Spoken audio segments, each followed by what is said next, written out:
Tapos kung isipin nga natin ay nung time na nag-export tayo ng mga gold lane, hindi lamang dahil kulang ba tayo ng talent. Actually, may umabot na nga sa punto na parang kulang na yung entablado para sa sobrang galing ng mga gold lane. Kaya kinailangan na ipadala sa ibang bansa. And I think nire-remake lamang natin yung first rotation picks po. Kaya mabilis ang andar ng ating draft. Nakita na po natin kanina ang Harith, Pakito, and Baksha, and the Suyo as well. And now, back to regular programming. Second banning phase nakatanggalin ng Aurora ang Marcel. Yeah, this is a bit risky though for Aurora. They went for the Suyo knowing na ang daming magic damage ng Onyx Philippines. But I guess it's a good jungler if you want to take some form of control or tempo in the river kasi may hawak din naman silang Zushin. I just worry for, you know, the aggression na manggagaling dito sa Onyx Philippines kasi ang dami nilang pasugod na heroes. You have the Baksha, you have the Harith. Kahit ang daming dash ng Suyo, abot na abot sila ng Onyx and then hindi siya matutulungan ng kanyang immortal form. Oo. And napakabilis din. Cho naman. Ako naman, sabi ni Light. Nagbabalik yung show ni Light dito, pre, ha? Ito na yung mga light angle, pre. Ito na yung makikita natin yung creative genius ng mga angulo ni Light. Gusto ko sana makita yung Grok kaso parang wala sa metagame.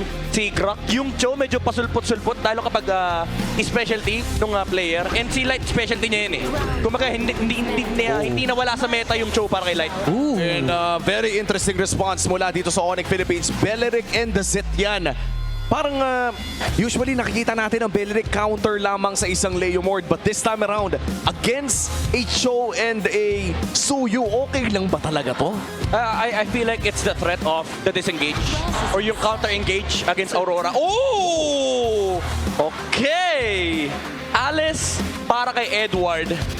I'll give you an interesting stat line. They've only won one time with Alice out of all their games. Only once nanalo ang Aurora. And hindi lang to kapag gamit nila. Kapag nag-exist ang Alice sa isang game, isang beses lang nanalo ang Aurora. I think it's 6 or 7 games.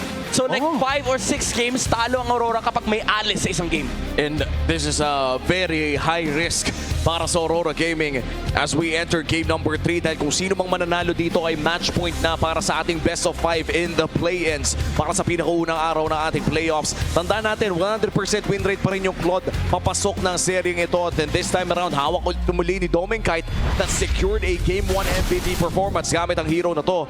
Sa pagpasok natin ng Land of Dawn ay malalaman na natin kung paano magpapatuloy ang kwento ng international rivalry na ito and kung sino ang makakakuha ng inaasam na match point.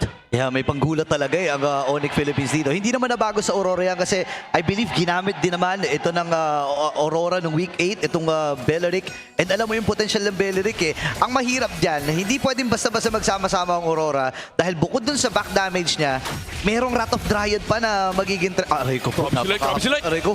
Nilalabanan lang talaga. Bibidin na naman si Brusco. Oh my goodness. Ay, hirap. That's a big win para sa mid laner ng Aurora. Ito yung sinasabi ko sa inyo kanina, men. Specialty talaga ni Light. Kabisado niya yung mga gagawin niya in the map. Pero nabibigyan na napapahirapan yung gold lane. Oh, si Daemonkite inaagaw na rin yung Rakurta. Light! Oy! Oh my gosh! Patay kagad si Sabero! And hindi kinailangan mag-flicker ni Light para mangyari yun. And now the pressure is on. Aurora Gaming ay nag-i-invade na rin agad sa gubat ng Onyx Philippines. Grabe, mapapabagal nila to, men. Sisilipin lang ni Light yung Baksha. Guguluhin niya lang. Imagine mo, men, yung Baksha usually yun ang gugulo. Pero dahil sa start na nakuha ng Aurora, may kakayahan silang manggulo. Okay, hindi tumama yung stun dito ni Daemonkite ha. Si Super Fresh ay napaflicker na. Bibit-bitin na naman si King Kong. Sa ngayon ay ganito lang na paulit-ulit yung gagawin ni Yue. Kung sino yung haharap sa kanya, kakargahin niya para pusa. Oo. At si Brusco ay mabibigyan na naman ng poke mula dito kay Yue. And dito talaga natin makikita yung napaka-potent na early game ng isang Cho and Zushin. Yeah. And ngayon na nabibisita na natin for the first time ang isang Pakito matchup against an Alice, ay parang wala palang kakayahan ang isang Pakito na mag-burst ng Alice ng ganito kaaga. Yeah. Hindi pa naman na ganun kataas yung kanyang DPS. Pero pag lumabas na yung kanyang level 4, doon magkakaroon ng konting dagdag or exponential growth for the Pakito. Pero ang nakakabatid dito for Onyx Philippines is yung hawak ni Light mag-isa. Alam mo yung solo buhat si Light ngayon na yung river kanya lang. Oo nga eh. Sinisilip-silip. Lagi siyang nakamatsyag kung saan gagalaw itong si King Kong.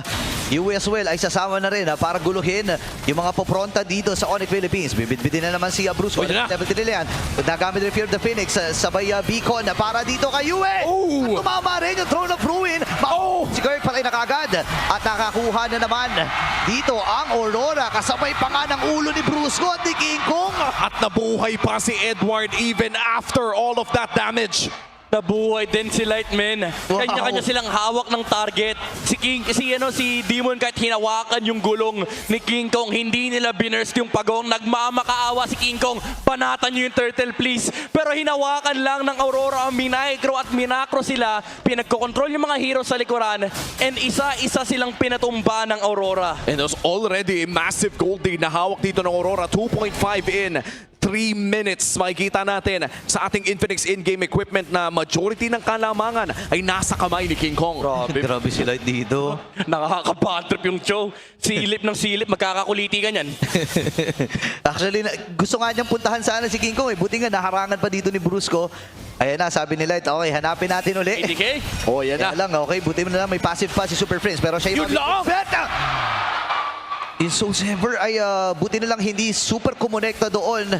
At nararamdaman na natin paunti-unti si Dikoy, oh. Parang isang cycle lang yung kinailangan ng Aurora para matanggal yung parehas na defensive abilities dito ni Super Prince. Alam mo, pinapatakim ng Aurora dito sa Onyx Philippines is yung sarili nilang gameplay eh. Yung aggression sa mid lane. Imagine mo, every single time na tapos mag-jungle clear. Oh, taga lang. Uy. Right? Nilalabanan na, Doming Kite. Tatry niyang humampas-hampas din doon. Nakaantabay si Brusco at si Light. Pero wala namang magaganap kasi si Yue ay nakasilip din. Alam mo yung kung nasan si Light, pre, laging nakabuntot itong si Yue. Oh. Oo, tsaka laging may counterplay. Kapag tapos na mag-clear si Demon Kite, naghahanap na ng guguluhin si Light. So magre-react yung Onyx Philippines and it leaves a lot of space for the Suyo to be able to make a play on mid. Kaya naman hindi ganun kadali for Super Friends na mag-clear ng wave. Lalo na sa early start na nakuha nila, no, na parang lugin-lugi talaga sila sa pag-angat pa lang ng river. Hindi isipin mo pa, saan manggagaling yung Suyo? Saan Wow! show? Ayun na, ginamit na kagad yung Wrath of Dryad. Mamamatay itong si Yue pero nasipa itong si Brusco. Siya yung makukuha ni Dikoy. Edward! Sa dalawa. Pero si Light ay mapapa-flicker din. Demon Kite. Sasaluhin niya yung mga sapak dito ni Kirk. Pero nakadalawa na si DK. Magigitatlo pa! Kailangan na umisa po dito ni Kirk. Flicker ay finorce na rin ng Aurora Gaming at diretso na kagad sa pagong. At mukhang walang magagawa sa pagong. Ang side na Onyx Philippines, Aurora Gaming, kanila na ang second or no. Actually, pang ilang pagong na natin to? Second or no game na nakuha din nila yung kanina. Yeah, and hindi lang pagong nakuha ng Aurora, 3 Sky Piercer stack para sa Suyo. Maganda sana yung ginawa ng Onyx Philippines. Ang bilis ng kanilang trigger with the Wrath of the Dryad. The problem is yung counter-engage mula doon sa Way of the Dragon, the weird angles from the show, the light angles gave the opening for Aurora and they broke this game wide open. Oo, and 4-0 on Demon Kite. At katulad na lamang nung sinabi mo, 3 Sky Piercer stacks. Malaki ang magiging pressure. Light looking for Savero. Pero mukhang si Brusco lamang kanilang ipopok. But I feel like that's already a turret dito. And wala nang magagawa ang Onyx dito. Wala masyadong malabo na makahabol pa ang Onyx Philippines. Lalayo na at nagre-replenish na ng HP dito si Sabero. And lumulubo na. Tingnan mo yung matchup ng mga Goldings natin. Oo, pre, ang si Doming kahit nagtatampisaw sa pera. Para siyang para siyang may isla. May isla ng minion. Na may pera at pwede siyang magtampisaw doon. Oo, swimming lang, farm lang, tanim ng palay. Ayan. Diba, farm lang. Kung gusto mo medyo, may bulsa sa balat, pre. Pwede yun. Maraming suutan, di ba? Alam mo, ang sabi nila kapag mayaman ka daw at maswerte ka sa pera, ay maraming susunod sa'yo. Ayun. Pero recently, para bang wala tayong nakikita na nakakalapit kay Doming Kite. And yung purify niya parang inaamag na, pare. Di pa napipindot, no? Papapanis yan. Hindi ko sure kung napindot na ba niya one time, eh. Pero ang pinaka-importante dito, tinatry naman ng Onyx Philippines King Kong. na magpo... Oh, Light! Naku, sinalubong ni Light. Kinancel niya with the Shunpop. Alam niya. Sabi niya, kabisado kay King Kong, Sigma pattern yun. Napanood ko yan. Ilang beses namin ni-replay yung mga video ng Onyx Philippines. Kapag wala kasi nangyayari sa side lane, usually sa mid, yung punta ng Super Family. So alam na kagad ng Aurora, dadaan doon si King Kong. Kasi guess what? Umaba abante si Super Prince. Oo. Tapos ang nangyari pa noon ay kahit sinong mahuli doon ng side ng Onyx Philippines, yung sheer na lamang dito ng Aurora Gaming ay nagbibigay sa kanila ng permiso na mag-angas. And just like that ay makukuha na rin ng side ng Aurora ang pangatlong pagong ng larong ito. Perfect objective take para kay Demon Kite sa larong ito.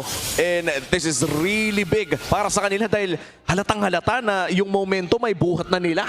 Yeah. 6K gold lead for Aurora. And for Onyx Philippines, ang hirap humanap ng galaw. Kasi parang wala kang opening. Even if you try forcing a team fight, sobrang behind mo sa gold, kulang ka sa items. And ang problema is, paano ka nga mag-force ng team fight? Yung chow pa lang, hindi na nila kayang labanan. Ano, tinan mo, binubugaw lang sila ni Light at mabilis ang nakuha yung Torre. Habang Biko naman ay na-force na rin para dito kay Yue. Gugulong-gulong si King Kong. Sino kanya pupuntahan? Light ay tamang shumpo lamang. Pwede pang palubuhin to ng Aurora kung gugustuhin nila eh. Oh, and hindi nga pa tayo nakakakita ng mga flicker play mula kay Light. Talagang tinitipid niya yung flicker para sa tamang moment na inaabangan din ng Aurora. Matagal-tagal pa naman bago lumabas ang pinakaunang Lord, but for Onyx Philippines, tila ba'y lumiliit na ang kanilang mga win condition. And speaking of win conditions, Midnight, ano ba yung pinakamalapit na posible? I would say, ang pinakamalapit dito is kapag napatay nila yung Claude out of nowhere or maybe a Lord Steal para kahit paano makukuha nila yung tempo pabalik. Pero ang big question kasi dito for Onyx Philippines is if kaya nila yung head-on team fight ng Aurora. Kasi ang pwedeng gawin ng Aurora is ulitin nila yung ginawa nila sa Turtle kanina na i-bait nila yung Lord. Kapag nanlaban dito yung Onyx, bibitawan lang nila yung Lord tapos hahabulin nila yung Onyx. Oo. And sila umaamba-amba na dito sa loob ng purple side ng Onyx Philippines at gamit na gamit yung Dangerous Grass. Kailangan sumilip ni Brusco at malaman kung nasaan ang chow na ito pero naipit ata si King Kong. Wala, delikado si King Kong dito. Crimson Beacon, binuhos na ng Aurora ang lahat para mamatay itong Sigma Jungler. Nagamit din yung Fear of the Phoenix. Atras muna si Brusco. Walang magawa ang Super. Pero may nangyayari. Domen! Subagi. Lalabanan pa sana yung Domain. Buti nila na pa-BMI out siya. And si Light ay bumibuelo pa rin. Oo, at makakatore pa sa baba si Savero. So kahit pa paano may trade ang Onyx Philippines pero ang daming nakuha ng Aurora para sa presyo ng isang tore. At mukhang itutuloy pa nga ito ng Aurora Gaming with a Lord. At malayo ang Onyx. Kaya namang kumpirmado na for the last 4 objectives, si Demon Kite ang makakasecure niyan for game number 3. Onyx. Papatagalin. With this lineup, ang hirap para sa kanila. Knowing na Aurora pa yung scaling this time around, even if you shout, it's Onyx time. Nasa side ng Aurora lahat ng oras sa mundo. Especially with this Claude pickup. Tumataba lang si Doming kahit nagkaka-farm lang yung Suyo, nagkaka-farm lang yung Claude. And kapag tinignan mo yung heroes ng Onyx, oo, may mga konting scaling heroes ka, pero up to what extent? Kasi lahat ng late game nasa side ng Aurora. Oo, yun din no? Even Dialis Oo. kahit pa sabihin natin, technically hindi na siya late game hero, pero the moment kasi na makuha niya yung 3rd, 4th item, nagsaspike kasi talaga yung healing na nanggagaling sa Alice na to. And with a 10,000 gold lead, may Lord din na nagmamarcha para sa side ng Aurora Gaming in the mid lane. At ito na ang isa sa mga pinakamalaki nilang chance para makasecure ng inhibitor turrets, bagamat may mga holy shields na nagbabantay para sa Onyx. Hindi mag-aari ko muna. Aroy ko! Doming Kite, ladies and gentlemen. Tinunaw ng ganunan lang pero napahanari with the Queller. Para dito kay Demon Kite. Sumuro na yung Lord sa gitna. Pero hindi magpapatuloy yung plano dito ng Aurora Gaming. Matagal-tagal pa yung wave nila sa middle.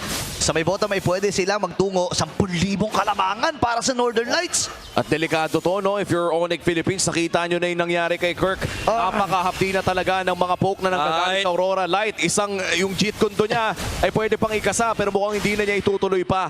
Depensang Marino naman sa mid lane para sa Onyx. Kini-Queller lang sila dito ni Demon Kite. Ngayon nagamit yung Rat of Ryan. Ay! Fear of the Phoenix. Sakto lang yung layer doon pero mamamatay itong si Light. Kasama Edward! Gawin mula dito kay Doming Kite. Ngayon si Edward ay ipit na rin. Mamamatay itong si Demon Kite na pero nakadalawa na. Magiging tatlo pa ba? Doming ay atras. At makakasecures ng kill si Savero. Dalawang natitira para sa Aurora. At mag-isa na lang itong si 2v1. Savero. Oo, pwede siyang pasukin dito. Hindi pwede i-risk ni Savero. Kaya ba? 10 segundo ang kailangan niyang bilhin para lumabas si Brusco. Kaya wait lang, meron siyang Summon Force. Pwede niya gamitin yung Summon Force dito. Any Wala siyang moment. Purify, Pero wala siyang Purify. Nilabag yung Summon Force. Hindi ata makakaya ng Aurora Gaming na tapusin ito kasi buhay na rin ito si Brusco. Kaya lang... Kaya may ibig na play dito with... Pero hindi yun naging sapat para makaligtas. Sabero with the save for Onyx Philippines. Lance under the tower. Hindi na pressure yung gold laner ng Onyx. And wow, out of nowhere as well, mapapalikan po natin yan sa ating replay. A miraculous defense mula dito sa side ng Onyx. Look at that combo! Grabe yung flicker, Wrath of the Dryad into the Fury of the Phoenix. Even though maganda yung re-engage ni Edward with the Throne of Ruin, ang problema kasi nasa ilalim sila ng torre. May dagdag na tao para sa Onyx. Yun na, nagamit na rin yung Throne of Ruin dito. And this time ay hindi naikasan ni Edward yung kanyang Throne of Ruin. Oh my goodness! 12 seconds para dun sa Lord. Kulang ang Aurora. Oh no, this is a massive momentum shift para sa Onyx Philippines. Pero malaki pa rin ang kalamangan ng Aurora in terms of the long lanes. Yeah, pero kailangan na isipin ng Aurora, may damage na yung Onyx. Pero- And now they have to find this Hareth. They have to take down Sabero kasi ang laking pressure nung Zaman Force, especially now na may hawak pang Purify. Uy, silay na bangga. Soft reset ang kanyang gagawin. Pinapatagal ng Aurora ito. Dahil pabuhay na rin naman yung na-feuding si Edward. Yung wave dun sa taas pre, nanganganib. Oo, nanganganib talaga. Walang oras ang Onyx dito. Pero mukhang ipa-first na nila. Hinuwakan yung Lord! Ayan na, nilapag-isap. Domeng! At si Domeng ay pumasok na. Nagamit yung kanyang with the ground. Ikaw nakakuha ng Lord. Pero mamamaalam din si Brusco. Mag-aatrasa pa ang Onyx Philippines dito. Yes sir. Si King Kong ay hinahabol pa rin ng mga nandito. Oh, Yue! Si Yue dito, hahabol na rin. And this time ay nagamit yung pinag na pinig. Pero mamamaalam ang Sigma Jungler. Pero torn itong si Kirk. Na-clear mo na yung wave dun sa itaas. Nako. Dalawa na lang ang natitira para sa Super Fam. 5 naman para sa Aurora. Gusto na nilang tapusin bago pa lumabas si Brusco at Savero. Pwede na ata nila Oh, Light! Napakagandang sipa mula kay Light. Mag-isa na lang si Super. Lumabas yung Lord! Pilit nilang pigilan. Ganon! At lalo dito ng Aurora Gaming. At sila ay match point na. And Aurora Gaming takes the lead. Isa na lang ang kanilang kailangan para magpatuloy sa playoffs. One